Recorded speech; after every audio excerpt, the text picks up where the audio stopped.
The judge dismissed it and say there's no case here. It really is an impactful and powerful piece of evidence that's going to go against Lively. Blake Lively, if they find that she just was dishonest and lied on one single point of evidence in this case, in her testimony, the jury instruction says that they are allowed to discount her entire testimony. Blake Lively is throwing tantrums after a judge's shocking ruling. But honestly, she's the architect of her own downfall here. So her testimony is super important in this case.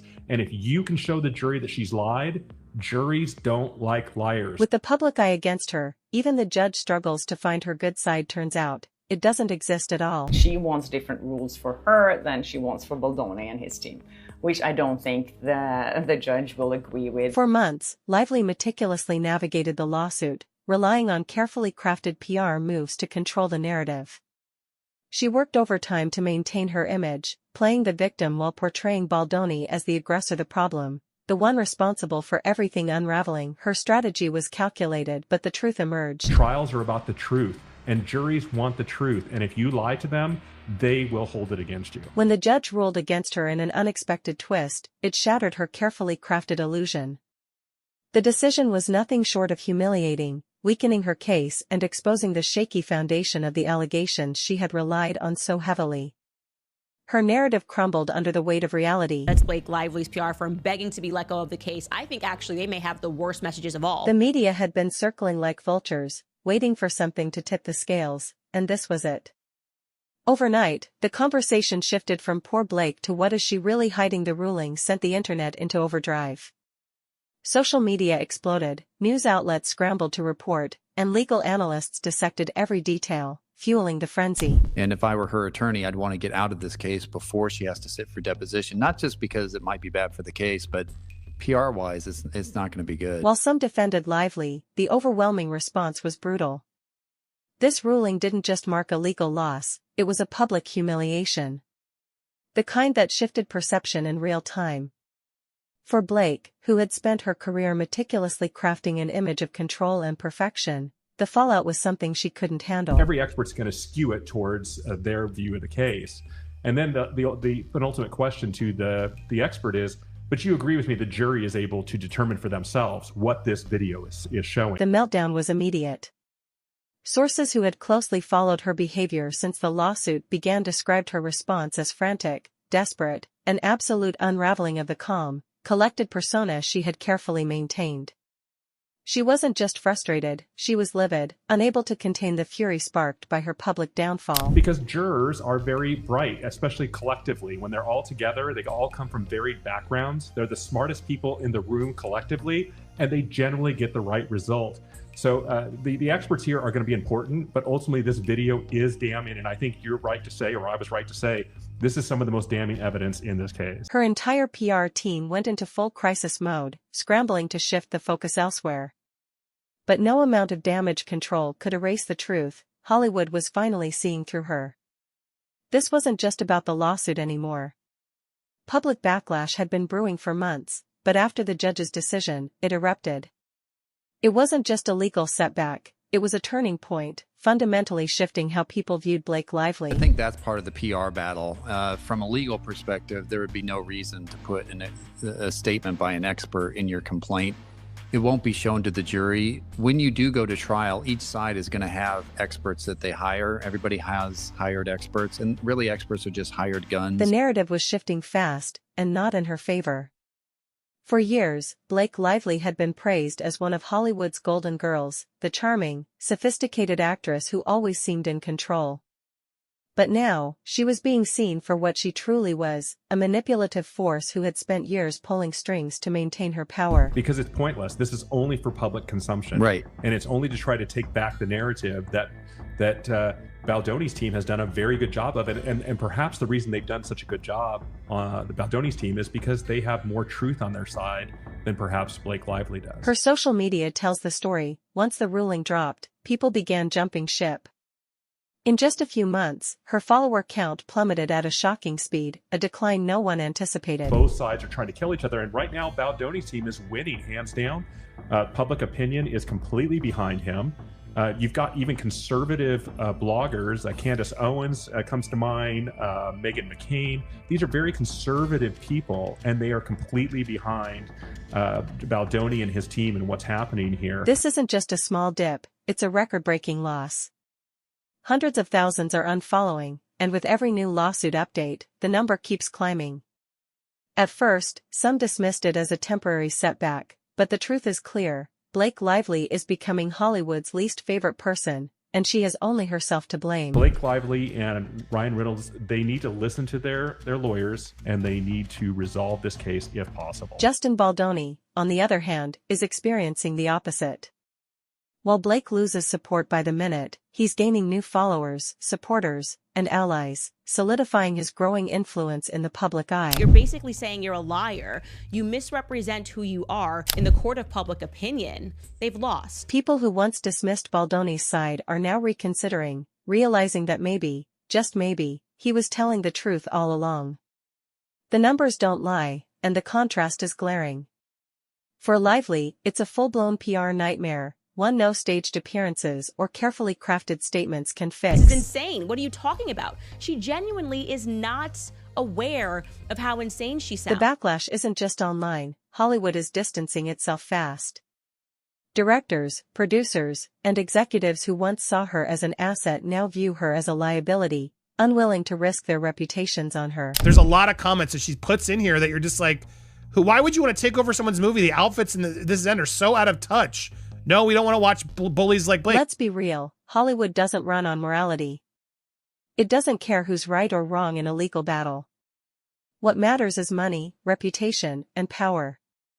And right now, Blake Lively is officially bad for business. That's insane and that's crazy. And this is a reason why I think in the future people are just not going to work with her, because it's starting to add up. People are realizing that this is a pathology. Industry insiders say hesitation to work with Blake Lively is growing daily. No one wants to gamble on an actress whose public image is rapidly declining. In Hollywood, being known for scandals over actual work is a career killer, and she's becoming too risky to associate with. Team Blake Lively may think they have the upper hand. Sources say she has no idea what's coming regarding her battle with Justin Baldoni. More importantly, no one wants to deal with the controlling behavior Blake Lively has become infamous for.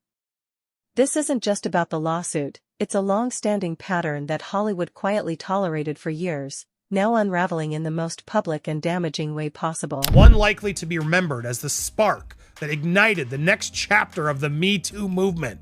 On the other side is a billionaire producer, a novice filmmaker, director, and a small Baha'i employee, Baha'i, sorry if I'm saying that wrong. I think it's Baha'i employees who believe they are simply living up to the moral code of their faith. This moment may be remembered as the spark that ignited the next chapter of the Me Too movement.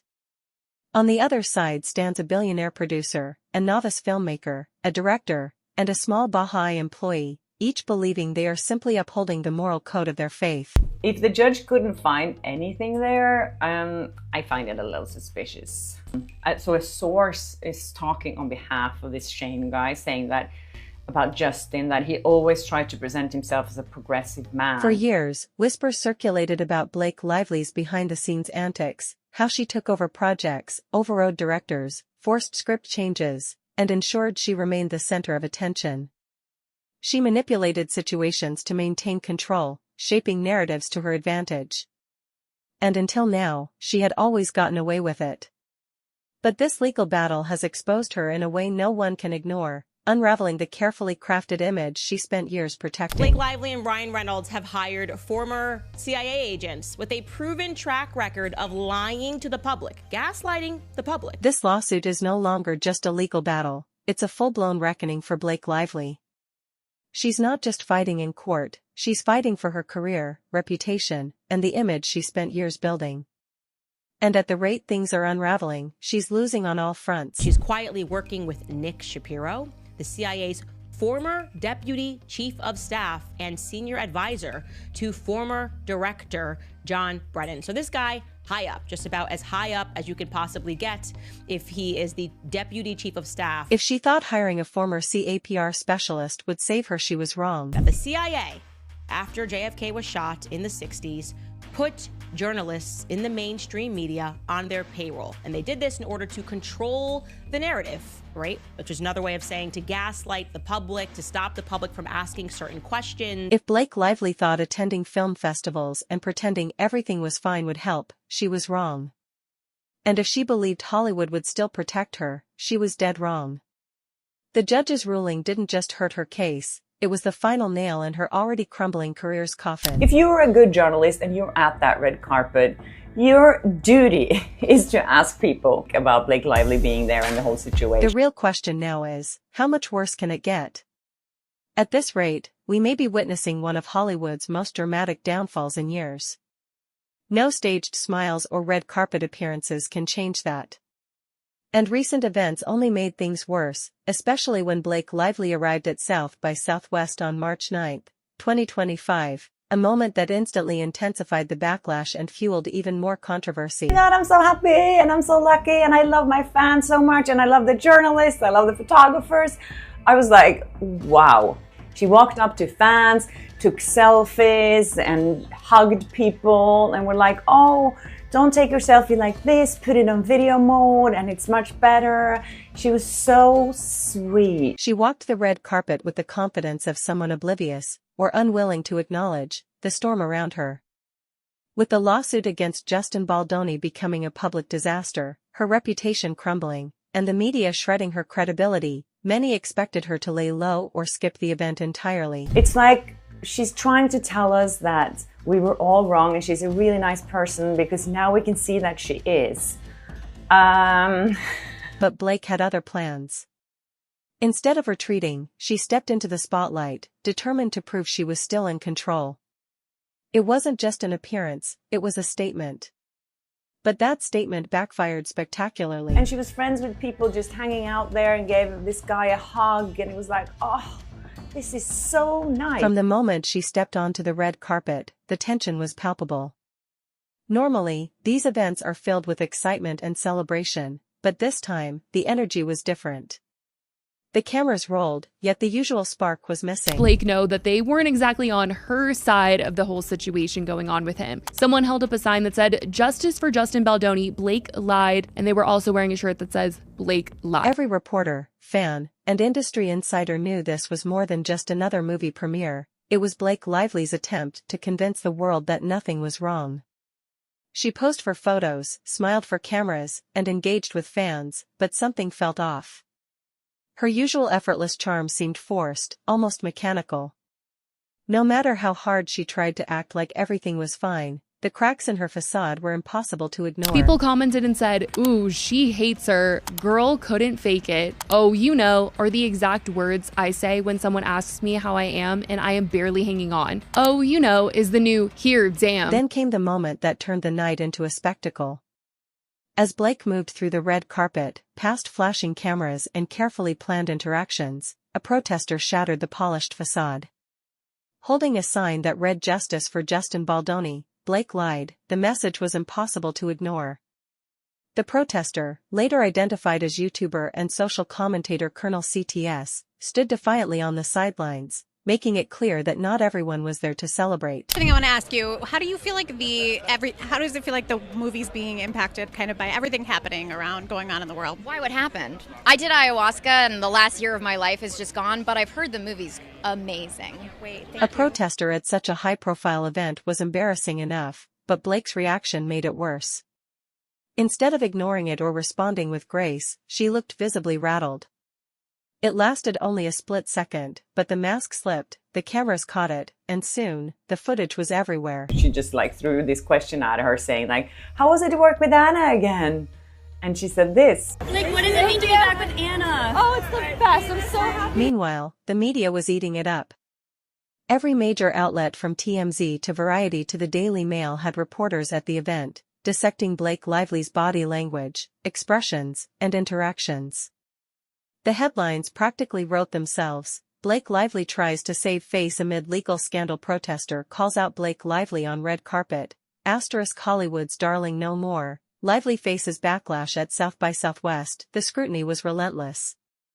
Then came the cast interaction, or, more accurately, the lack of one.